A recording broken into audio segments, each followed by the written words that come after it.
दोस्तों, आखिर ये लोहा बनता कैसे है? क्या लोहा सीधा जमीन से निकलता है या इसे बनाना पड़ता है? तो आज की इस वीडियो में हम आपको बताने वाले हैं कि आखिर फैक्ट्रीज में लोहे के स्क्रैप से सरिये, पाइप और आई बीम से लेकर घरों के छतों में इस्तेमाल होने वाले टिन शेड को कैसे बनाया जाता है। तो चलिए बिना किसी देरी के वीडियो को शुरू करते हैं। लोहे या स्टील की कुछ भी चीज बनाने के लिए सबसे पहले फैक्ट्री में लोहे के स्क्रैप को लाया जाता है। लोहे के स्क्रैप में पुराने लोहे के सामान और लोहे के कई तरह के टुकड़े शामिल होते हैं। ये लोहे के स्क्रैप को वर्कर्स द्वारा एक ट्रॉली में लोड किया जाता है। फिर लोहे के स्क्रैप से भरी इस ट्रॉली को एक बड़ी सी फर्नेस तक लाया जाता है। यहाँ इस ट्रॉली से ये स्क्रैप को काफी सावधानी से इस फर्नेस में डाल दिया जाता है। ये मेल्टिंग फर्नेस लोहे के स्क्रैप को पिघलाने का काम करती है।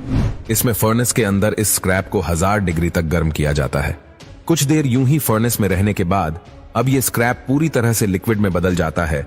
तो फिर इस पूरे कंटेनर को एक क्रेन की मदद से बाहर निकाल लिया जाता है। फिर इस मेल्टेड लिक्विड को एक छोटे कंटेनर में ले जाया जाता है। यहां से इस लिक्विड को इन मोल्ड्स में डाला जाता है। इस तरह से थोड़ा थोड़ा करके इस लिक्विड को इन सभी मोल्ड्स में डाल दिया जाता है। थोड़ी देर ठंडा होने के बाद से इन मोल्ड्स से रेड हॉट बीम्स को बाहर निकाल लिया जाता है।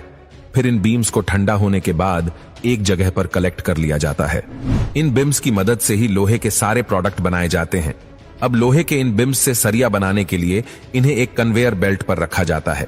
यहां से ये कन्वेयर बेल्ट इन्हें फर्नेस में ले जाया जाता है, जहां इन बीम्स को 3000 डिग्री सेल्सियस टेम्परेचर पर गर्म होने के बाद जब ये बीम पूरी तरह से लाल हो जाता है तो इन बीम्स को एक एक करके बाहर कन्वेयर पर डाल दिया जाता है।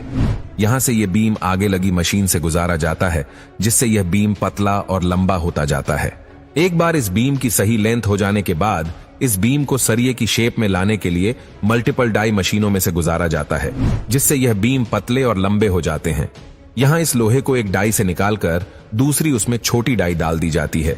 इस तरह से इस लोहे को छोटी से छोटी डाई में से गुजारते हुए ये पतला होता जाता है और एक सरिये की शेप लेने लगता है। इस तरह से फाइनल डाई से गुजारकर ये लोहे के रॉड एक परफेक्ट सरिये की शेप में आ जाता है।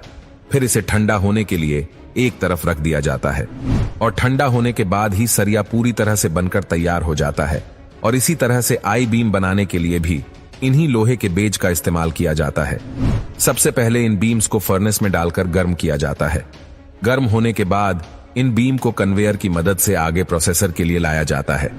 यहाँ इनको सीधे ही एक डाई रोलर में से गुजार दिया जाता है, जो कि इसे दोनों तरफ से बीच में से दबा देती है।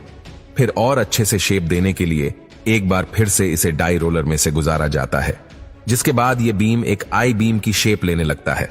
फिर इस बीम को फाइनली एक बार और डाई मशीन में से गुजारा जाता है, जहां ये परफेक्ट आई बीम की शेप में आ जाता है। फिर इस आई बीम को आगे ठंडा होने के लिए निकाल दिया जाता है। इस तरह से इन आई बीम को बनाया जाता है। इन आई बीम का इस्तेमाल ब्रिज और बिल्डिंग कंस्ट्रक्शन के साथ बड़े बड़े ट्रेलर बनाने में किया जाता है, क्योंकि इस तरह से काफी ज्यादा लोड बेयर कर सकते हैं। अब हम जानेंगे कि आखिर स्टील शीट को कैसे बनाया जाता है। जिन स्टील शीट की मदद से घरों पर लगने वाले टिन शेड से लेकर किचन के बर्तन तक बनाए जाते हैं। स्टील शीट बनाने के लिए सबसे पहले लोहे के स्क्रैप को फर्नेस में डालकर उसे मेल्ट किया जाता है। फिर इस मेल्टेड स्टील की मदद से इस तरह की स्टील की बड़ी बड़ी प्लेट्स को बनाया जाता है। फिर इन प्लेट्स को वापस से फर्नेस में डालकर गर्म होने के लिए छोड़ दिया जाता है। 3000 डिग्री सेल्सियस टेम्परेचर तक गर्म होने के बाद स्टील की प्लेट को कन्वेयर बेल्ट पर ले जाया जाता है। ये कन्वेयर बेल्ट इन प्लेट्स को डाई रोलर तक पहुंचा देता है। यहाँ इस मेटल प्लेट को 2 रोलर के बीच से प्रेस करते हुए गुजारा जाता है, जिससे यह प्लेट लंबी और पतली होती जाती है।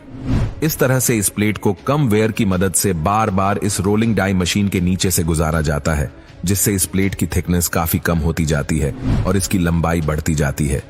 जब इसकी लंबाई काफी ज्यादा बढ़ जाती है तो फिर इस स्टील को कोल में लपेटकर रोल करते हुए इस प्रेस इन रोलर में से तब तक गुजारा जाता है जब तक ये शीट अपनी आइडल थिकनेस तक नहीं पहुंचाती। जब ये शीट पूरी तरह से अपने आइडल फिटनेस तक पहुंच जाती है तो फिर इस शीट को आगे की तरफ एक कोयल बना दिया जाता है और फिर इसे ठंडा होने के लिए छोड़ दिया जाता है। ठंडा होने के बाद स्टील कोयल को एक मशीन में सेट करके इसकी शीट की पॉलिशिंग की जाती है, जिसके बाद ये स्टील की चमकदार शीट पूरी तरह से बनकर तैयार हो जाती है।